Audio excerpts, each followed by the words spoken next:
संभल में जो कुछ हुआ आपने देखा और इसका कसूरवार यानी कि मास्टरमाइंड बना दिया गया है वहां के मेंबर ऑफ पार्लियामेंट को। ये संभल के मेंबर ऑफ पार्लियामेंट है, इनका नाम है जियाउर रहमान बर्क और ये संभल में थे ही नहीं जब ये वाकया पेश आया। तो संभल में क्या कुछ हुआ आप लोगों ने तो सब देखा। पुलिस को ये वेपन मिला है, पुलिस का क्या कहना है इस वेपन को लेकर आप लोगों को वो भी दिखाएंगे। और संभल की मस्जिद को लेकर असदुद्दीन ओवैसी साहब का क्या कहना है आप लोगों को वो भी हम आगे दिखाएंगे।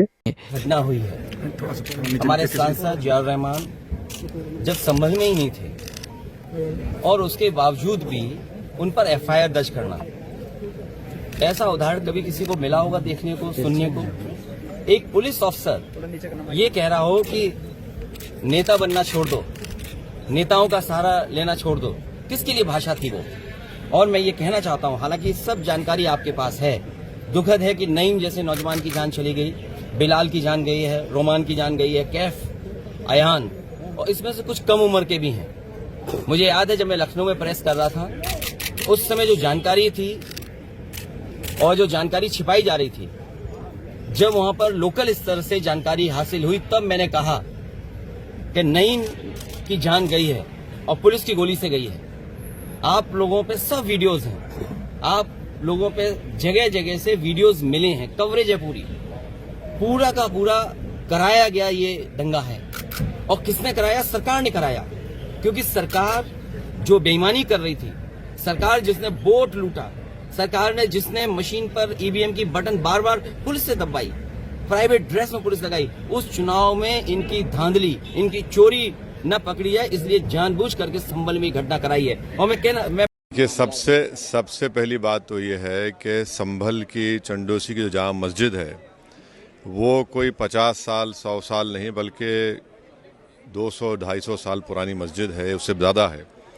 वहाँ पर कोर्ट की तरफ से बग़ैर मस्जिद के ज़िम्मेदारों को, कमेटी को सुने उन्होंने एक एक्स पार्टी ऑर्डर पास कर दिया, वो गलत है। दूसरा ये है कि एक बार तो आपने गलत ऑर्डर दिया, सर्वे हो गया, दूसरा सर्वे जब किया आपने किसी को इत्तला नहीं दी। तीसरी बात यह है कि पुलिस का ये काम था कि मस्जिद कमेटी को कॉन्फिडेंस में लेते या वहाँ की पीस कमेटी को। चौथी बात यह है कि जो सर्वे करने लोग आ रहे हैं वो प्रोवोकेटिव स्लोगन्स लगा कर आ रहे हैं, वो वीडियो उसका है, पब्लिक डोमेन में है।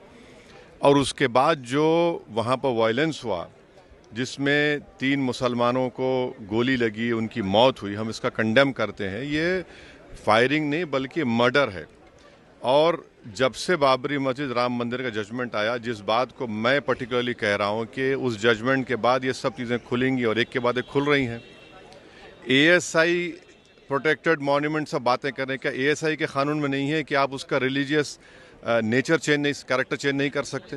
किस बुनियाद पे कर रहे हैं ये? और आप किस बुनियाद पर अपने फेथ को दूसरों पे थोपेंगे? भाई कानून कोई चीज़ है ही नहीं है। जिस दिन कोर्ट में सुनवाई होती है उसी दिन ऑर्डर हो जाता है, उस दिन सर्वे भी हो जाता है। ये तो 1948 में ऐसे ही हुआ था बाबरी मस्जिद में। तो ये जो फायरिंग हुई है ये फायरिंग नहीं है, मर्डर है। और जो भी ऑफिसर्स इन्वॉल्व हैं उनको सस्पेंड करना चाहिए और एक सिटिंग हाई कोर्ट जज से उसकी इंक्वायरी होनी चाहिए।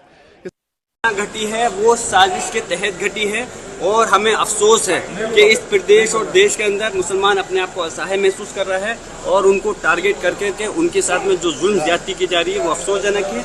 इस प्रदेश और देश में कानून की धज्जियां उड़ाई जा रही हैं। प्लेसेस ऑफ वर्शिप एक्ट जो कि पार्लियामेंट में 1991 में बन गया था, उसके बावजूद उसका पालन नहीं हो रहा और हमें अफसोस है कि पार्लियामेंट ने अभी तक उसके खिलाफ कोई कदम नहीं उठाया। मैं मांग करूंगा, सदन में भी इस मसले को उठाऊंगा और माननीय सर्वोच्च न्यायालय से भी ये अपील करना चाहता हूं कि इसमें संज्ञान ले और जो अधिकारी इसमें संलिप्त हैं, जिन्होंने इस घटना को अंजाम देने में पूरी तरह से हैं, जिन्होंने हमारे नौजवानों की हत्या की है और सरकारी असले के साथ साथ प्राइवेट असलों से गोली चलाई है, उनके खिलाफ हत्या का मुकदमा दर्ज होना चाहिए, उनको सलाखों के पीछे भेजना चाहिए जिससे कि उनको इंसाफ मिल सके, उनके परिवार वालों को, और आने वाले समय के अंदर कोई संविधान के और कानून के साथ खिलवाड़ नहीं कर सके। लेकिन पुलिस कह रही है कि वहाँ पर जो है सो कानून के अनुसार से काम हो रहा था, कोर्ट के आदेश के बाद ही काम हुआ है। मैं पूछना चाह रहा हूँ, कानून के अनुसार अगर काम हो रहा था तो मुझे बताएं कि जब एक सर्वे और विद इन सेम डे जिस दिन ऑर्डर हुआ उसी दिन सर्वे करने के लिए इतनी जल्दी क्या थी?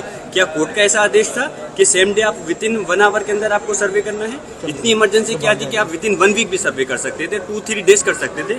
लेकिन एक सर्वे कंप्लीट होने के बाद डीएम, एसपी और सब कमिश्नर जो कि सर्वे कमिश्नर थे उन्होंने कहा हमारा सर्वे कंप्लीट हो गया। हमने पूछा कुछ करना हो तो अभी फाइनल कर लो, बोले नहीं कंप्लीट हो चुका, हम सिर्फ रिपोर्ट जमा करेंगे। दूसरा सर्वे करने की आवश्यकता क्या थी?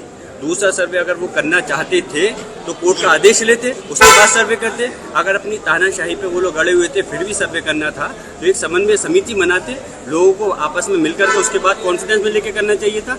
एक मॉब की शक्ल में जय श्री राम के नारे लगा करके आप सर्वे करने जा रहे हो, लोगों के अंदर क्या मैसेज देना चाहते कह रहे हैं? वहाँ साजिश थी पहले से, हत्या साजिश पुलिस प्रशासनिक अधिकारियों की साजिश थी। उन्होंने प्राइवेट असले लेकर के आए थे, उन्होंने खुद अपने हाथ से गाड़ियों में आग लगाई है और खुद प्राइवेट असलों से फायरिंग कर करके।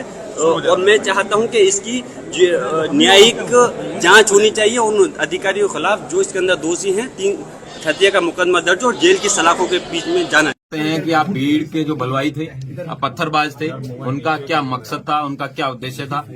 पुलिस वालों के पांव में गोली लगी है और इस तरीके की ये जो है जो उनका जो उद्देश्य था, लेकिन हमारी पुलिस ने और प्रशासन ने साथ में कंधे से कंधा मिला के एक बहुत अच्छे सूझबूझ से इस जो पत्थरबाजों की मंशा थी उसको कंप्लीट नहीं होने दिया। उनकी इच्छानुसार उन्होंने सर्वे को रोकने का भरपूर प्रयास किया। सर्वे शांतिपूर्ण कंप्लीट हुआ जो कि माननीय न्यायालय के आदेश के अनुसार हो रहा था और मैं उम्मीद करता हूं कि आगे भी ये शांति व्यवस्था कायम रहेगी और सभी पत्थरबाजों को आइडेंटिफाई किया जाएगा और जितने भी लोगों के खिलाफ मुकदमा लिखा गया है उन सब लोगों को गिरफ्तार करके जेल भेजा जाएगा। सर टोटल कितने नामजद कितने और अज्ञात कितने सर टोटल सर? कई जगह 700, कई जगह 800 जितने भी बलवाई हैं, दंगाई हैं, उन सबको पहचान में लाया जाएगा और उन सबको गिरफ्तार करके रहमान बर्क का आपने नामजद, ये कल की हिंसा में उनका नाम आया पूर्व में दिए गए बयान पर, क्योंकि कल वो बैंगलोर में थे जो सांसद है। किसी भी व्यक्ति का किसी भी जगह पे होने से उसका कोई उद्देश्य नहीं होता है। उनके द्वारा जो दिए गए पूर्व में दिए गए बयान थे और 168 बीएनएस का उनको बीएनएसएस का नोटिस उनको भी तामील कराया गया था। उनके पिताजी को जो ममलूक रहमान है उनको 10 लाख के मुचलके से पाबंद भी करवाया गया था। इस तरीके के इन लोगों के द्वारा बार बार समय समय पर बयानबाजी की जा रही थी जिससे लोगों को है समय समय पर भड़काया जा रहा था। टोटल कितनी मौतें हुई हैं सर अब तक? अभी तक वर्तमान में 3 जो है लोगों की डेथ की पुष्टि हुई है। उन लोगों के जो दफन है उनकी कर दिया गया है और बाकी जो सूचना समय पे मिलती रहेगी बताते रहेंगे। एक व्यक्ति की डेथ रिपोर्ट हुई है मुरादाबाद में, लेकिन पोस्टमार्टम के बाद में पता चलेगा कि वो जनपद संभल में किस कारण से उस व्यक्ति की डेथ हुई है। 5 नौजवान हैं जिनका इंतकाल हो चुका है उसमें और ये लोग शहीद हो चुके हैं।